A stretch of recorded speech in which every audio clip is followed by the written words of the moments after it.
नमस्कार, बुलेटिनमध्ये स्वागत आणि राज्याच्या राजकारणामधली सर्वात मोठी बातमी कल्याण डोंबिवलीमधून. कारण कल्याण डोंबिवलीमध्ये मनसेनं उद्धव ठाकरे यांना धक्का देत शिवसेनेला साथ दिली आहे. मनसेनं शिवसेनेला पाठिंबा जाहीर केलाय अशी माहिती खासदार श्रीकांत शिंदेंनी दिली. मनसेच्या पाठिंब्यामुळे शिवसेनेचा कल्याण डोंबिवलीमध्ये महापौर पदाचा मार्ग जवळपास सुकर झालाय. शिवसेनेनं मनसेचा पाठिंबा मिळवत एका दगडात दोन पक्षी मारण्याची करामत साधली आहे. मनसेने ठाकरेंच्या शिवसेनेसोबत निवडणूक लढवली, मात्र निवडणुकीच्या नंतर मनसेच्या 5 नगरसेवकांनी शिंदेंना पाठिंबा जाहीर केला. दुसरीकडे भाजपची देखील महापौर पदासाठीची शिवसेनेची सोबत असणारी जी काही रस्सीखेच आहे ती जवळपास संपुष्टात आल्याचं देखील दिसतंय.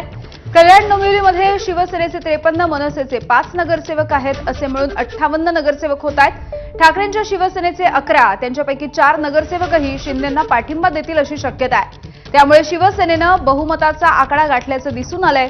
नवी मुंबईमधल्या कोकण भवनामध्ये श्रीकांत शिंदे, नरेश म्हस्के आणि मनसेचे राजू पाटील हे तीनही नेते एकत्र आलेले आहेत.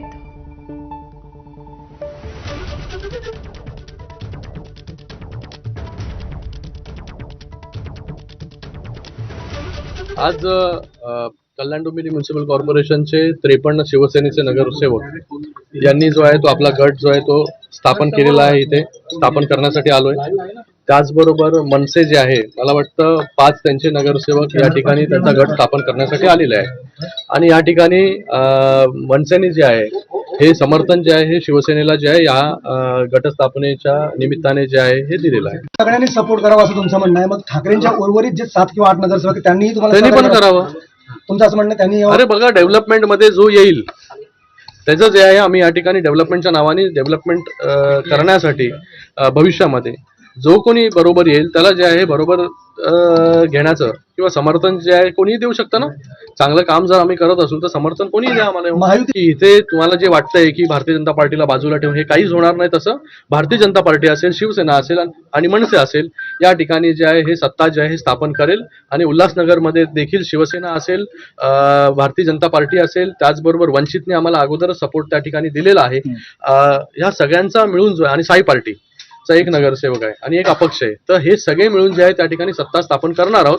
सगळ्यांनी जर एकत्र आलं सत्ता स्थापनेमध्ये तर मला वाटतं त्या ठिकाणी होणारं डेव्हलपमेंट जे आहे त्याच्यामध्ये कुठेही आडकाठी येणार नाही. चांगल्या प्रकारे जे आहे स्टेबिलिटी त्या ठिकाणी राहील आणि सगळ्या गोष्टी ज्या आहेत ते व्यवस्थित पार पडतील. तर याच कल्याण डोंबिवली महानगरपालिकेमध्ये सत्तेचं समीकरण नेमकं कसं असेल जाणून घेऊया.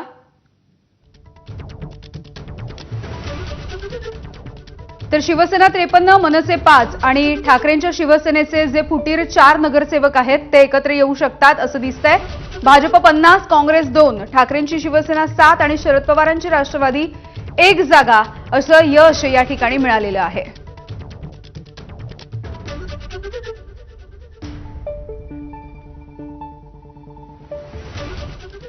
दरम्यान मनसे म्हणजे काही एमआयएम नाही, त्यामुळे ते आमच्याबरोबर आले तर काय हरकत आहे असं विधान खासदार नरेश म्हस्केंनी केलंय. तसंच भाजप सुद्धा सत्तेत असल्याचं म्हस्केंनी म्हटलंय.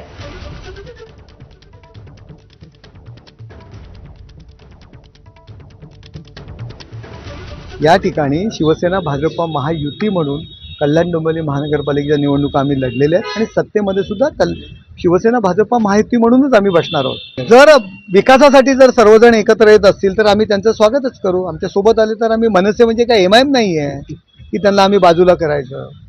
त्याच्यामुळे मनसे जर विकासासाठी जर सोबत येत असतील, काही शहर लेवलची राजकारण असतात, शहर लेवलचं विकासाचं राजकारण असतं, त्यात जर बरोबर येत असतील तर नक्कीच स्वागत करू.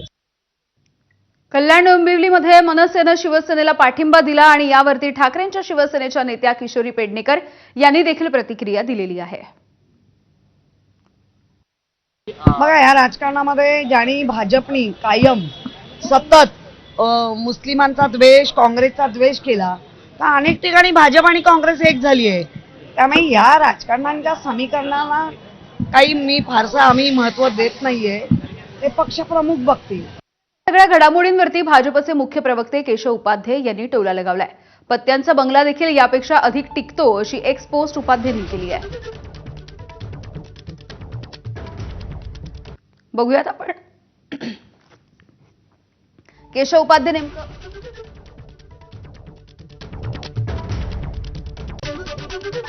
केशव उपाध्याय नेमकं काय म्हणतात आपण बघतोय. निकाल लागून जेमतेम 4 दिवस झाले. महाराष्ट्राच्या हितासाठी दोन्ही भाऊ एकत्र आल्याच्या.